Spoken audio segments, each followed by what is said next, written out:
What were the things that I treasure that I want to remember forever, the magic moments? And what were some of the most challenging times? And what have I learned from that? And what can I take from that to make my coming year and this coming new decade, as we move into 2010, it sounds like a science fiction situation for many of us. What do I do to make that even better? And I want you to know that I'll continue. I've been sending out, I know you've seen different videos and clips to try to offer you additional inspiration and insights. I'll continue to do that over this next coming year, but I really hope that you'll take the time to be grateful for what's been great, decide what has not been that you can use, and take those lessons and invest them in your future. I mean, maybe the best core lesson is for us to remember is that, no season lasts forever. Winter doesn't last forever. Emotional winters, financial winters, challenging winters, spring is the next season, but we got to make use of winter when it's here. So I don't know, maybe you're in springtime, maybe you've started something brand new, a new relationship, a new business, and you're really excited right now. Maybe you're in a position where, you've been reaping the rewards of what you've done. But in the physical sense, this year is ending and a new one's beginning, and that's a great time to decide, what is life going to look like for me going forward? What would life on my standards, on my terms look like today? Not based on the old way of looking at my life, but the way I'm going to move forward. And then just deciding what that is and beginning to make that happen, because at any moment your whole life can change. We all know our life can end overnight. We take things for granted sometimes. I had a dear friend and mentor named Jim Rohn, who was my teacher when I was 17 years old. He's somebody that I sent out some videos. I'll probably attach some things to this video or another one about him just to honor him and his teachings. But he gave me a way of looking at life that allowed me to not ask life would be easier, but to ask that I'd be better. He got me to realize that the secret to life was to work harder on myself than my job or anything else, because then I'd have something to give people. And he really shaped me, and he just passed away, and I was thinking, wow, I'm gonna be 49 years old. I met him when I was 17. Think of the fact that my journey is just beginning, and think of all the impact that just a couple ideas had on my life. And I wanna really continue to do that for you or anybody you care about. So look for me to be a good resource for you and a good friend in the coming year, but also squeeze out of this time what's gonna give you what you deserve, and live in that expectation that at any moment life can change for the better. You can create a breakthrough, you can get an insight or a distinction or a strategy that'll take the impossible and make it possible for you. That'll take pain and turn it into a joy, or take a situation that you thought was so horrible and turn it into fuel to make your life better. The key that Jim Rohn gave me was, he answered a question I couldn't answer. I said, all my fathers were good men. I remember I was 17 when I asked him this. I said, but we starved. We had time with no food. We had Thanksgiving with no food. I mean, we didn't die, but it was rough. And I said, they were good men. Why? Why couldn't they make any money? And he said, Tony, we're all equal as souls, but we're not equal in the marketplace. And he said, your job is to find a way to become more valuable to other people and do more for them than anybody else in your category, and there'll be no limit to the quality of your life or the quality of your economics or your business or anything. And he gave me a great metaphor. He said, if you work for McDonald's, and I forget what it was back then, but it was minimum wage then as well. He said, Tony, if you work for McDonald's, you're gonna make nothing, because the job is too easy. Anyone can learn that job in a few minutes. He said, I'm not being derogatory, but that's why you make minimum wage. And because I had brought up a billionaire guy that made $1.2 billion that year, he was a hedge fund guy. And I go, it seems so unfair when it's school teachers, making $30,000 a year back then. And he said, Tony, that's what it seems like on the surface. But he said, what did that man actually do? He got people 38% return when most people are getting 2%. He allowed children to go to college. He provided businesses, nonprofits. He added hundreds of billions of dollars and he made $1 billion. He said, that's massive added value. He said, so your job in life, and what your fathers didn't learn, is you got to work harder on yourself than you do your job. You got to literally become worth more, because you're going to do more for others than anybody else. And I became obsessed with that. And now I have 74 companies. We do $6 billion in business, from everything from AI to LAFC sports team, because I know one of you was there in LA, to you name it, my resort in Fiji. And all that has come because in each of those industries, I come in and obsess on how do I do more for others in this industry than anybody else.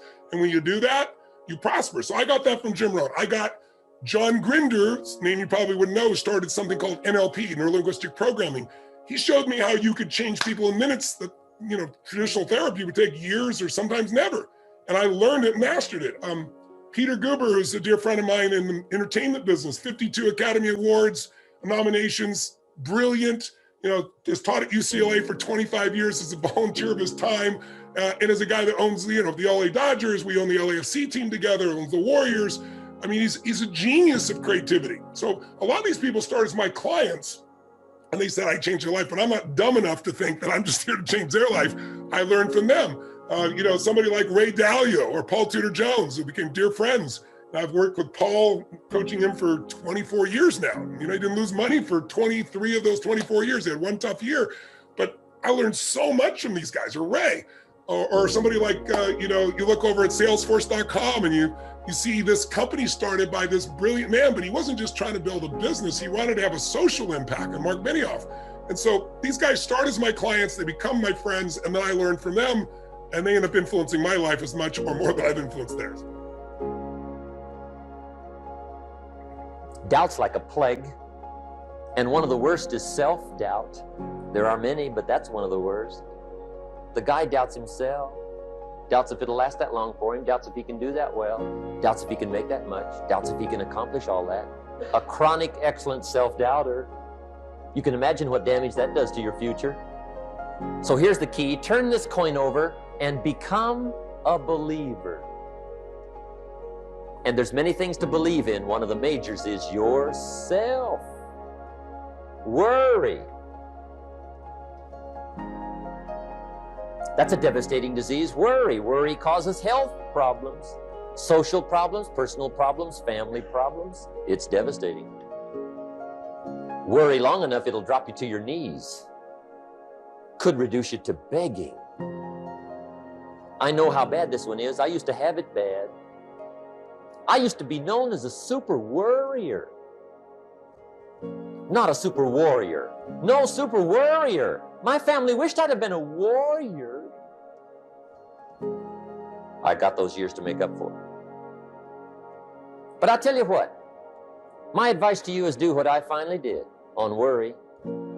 Give it up. Who needs it? I'm not saying it's easy. I'm saying it's worth it.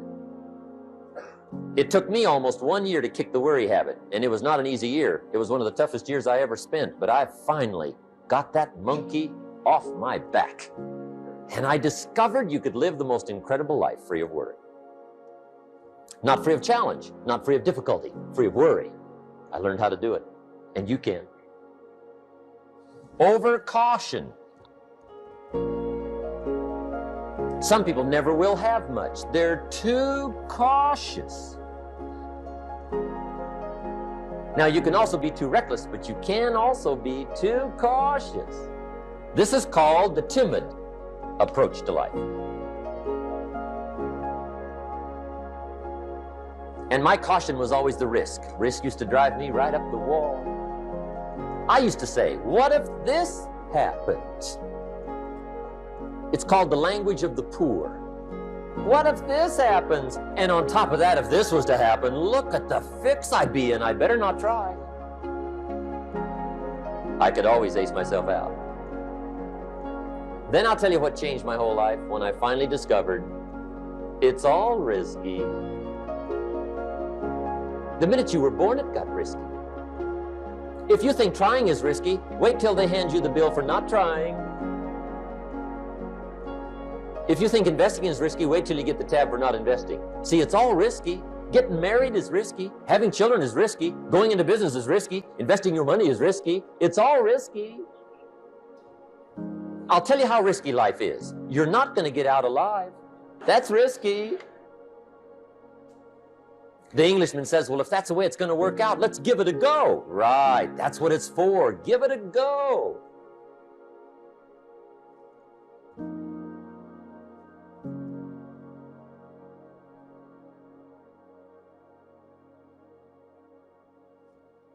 Don't live your life on the outside to fill these holes on the inside that you haven't filled.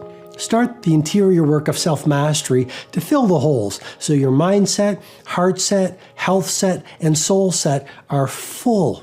And then you'll feel joy when you wake up every morning. And you'll work not for the money, but for the meaning. and you'll create with a fire in your belly that will make you undefeatable. It's not because you're pursuing income, it's because you're pursuing impact and craft and love of you honoring the genius within you. Do you see what I'm referring to? Your outer life, you still might work hard. I love working hard. I love it, but I'm not doing it for the money.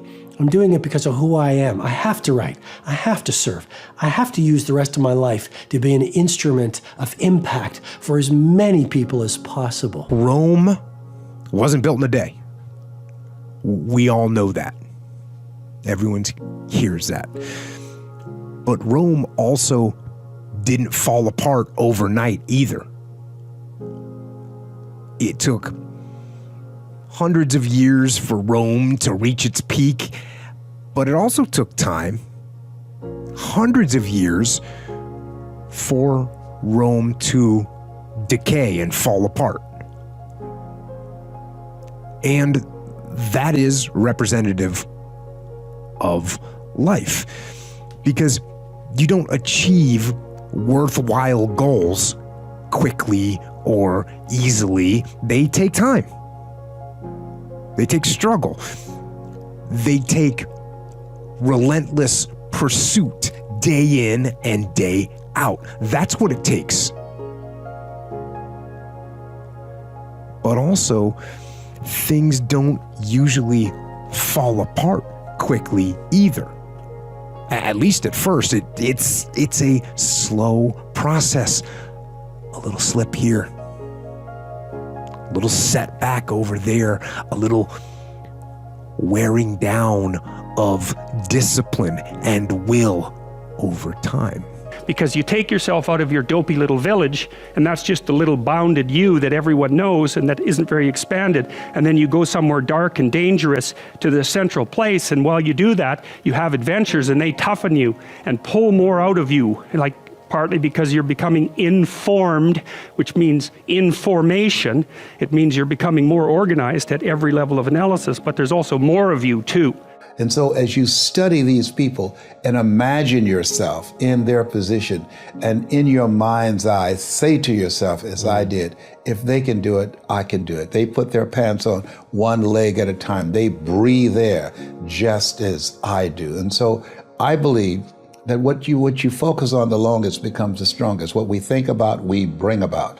When you train your mind to serve you, Yes. by reading a minimum of 20 to 60 pages a day, listening to audio programs, writing goals down, reading them 3 times a day, you're literally creating a new mental blueprint and imagining and seeing yourself already living from the goal. You begin to do some things that most people look at and see as magical.